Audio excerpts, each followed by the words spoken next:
കൊല്ലം കരുനാഗപ്പള്ളിയിൽ യുവാവിനെ വീട്ടിൽ കയറി വെട്ടിക്കൊന്നു. കരുനാഗപ്പള്ളി KSEB ഓഫീസിന് പടിഞ്ഞാറ് താച്ചയിൽ മുക്ക് സ്വദേശി സന്തോഷാണ് കൊല്ലപ്പെട്ടത്. രാജ്കുമാർ കൊല്ലത്ത് നിന്ന് വിവരങ്ങളുമായി ചേരുന്നുണ്ട്. രാജ്കുമാർ, മുൻവൈരാഗ്യമാണ് കൊലപാതകത്തിന് കാരണമെന്നാണ് സൂചന. ഇപ്പോൾ കിട്ടുന്ന മറ്റു വിവരങ്ങൾ എങ്ങനെ? ഇന്ന് പുലർച്ചെ 2:15 കൂടി ഒരു 5-അംഗ സംഘം ഒരു ഇന്നോവ കാറിൽ, ഒരു ഫേക്ക് നമ്പറുള്ള ഇന്നോവ കാറിലേക്ക് ഇവിടെ വരുന്നു. വീട് കതക് ചവിട്ടിപ്പൊളിച്ച് അകത്ത് കയറുന്നു. ആദ്യം കതക് ചവിട്ടിപ്പൊളിച്ചത് മുറിയിലെ അമ്മയാണ്, വൃദ്ധയായ അമ്മയാണ്, ഈ സന്തോഷിന്റെ അമ്മയാണ് ഉണ്ടായിരുന്നത്.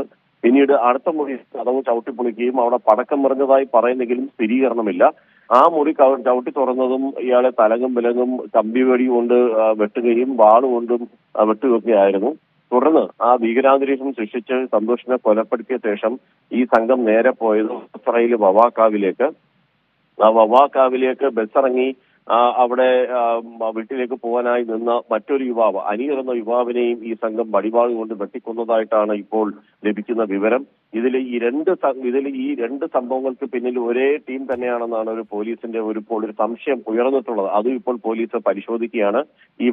ഈ സന്തോഷിനെ വെട്ടിക്കൊന്ന അതേ സംഘം തന്നെയാണോ ഈ അനീർ എന്ന് പറയുന്ന വവാക്കാവ് സ്വദേശിയായിട്ടുള്ള യുവാവിനെയും വെട്ടിയത് എന്ന ഒരു സംശയം ഉയർന്നിട്ടുണ്ട്. അതേസമയം വവാക്കാവിൽ വെട്ടേറ്റ അനീറിനെ ഈ വണ്ടാനം മെഡിക്കൽ കോളേജിലേക്ക് ഗുരുതരാവസ്ഥയിൽ പ്രവേശിപ്പിച്ചിട്ടുണ്ട്. ഇതിന് കാരണമായി പറയുന്ന എന്താണ് ഇതിന്റെ സംഭവം എന്ന് പോലീസിന്റെ നൽകുന്ന ഒരു പ്രാഥമികമായ വിവരം, ഇതില് ഒരു യുവാവിനെ, അതായത് തൊടിയൂർ സ്വദേശിയായ യുവാവിനെ വെട്ടിക്കൊല്ലാൻ ശ്രമിച്ച കേസിലെ പ്രതിയാണ് ഇപ്പോൾ കൊല്ലപ്പെട്ട സന്തോഷ്. ഇതിന്റെ കുടിപ്പുകയാണോ എന്ന് ഇപ്പോൾ ഒരു സംശയം ഉയർന്നിട്ടുണ്ട്.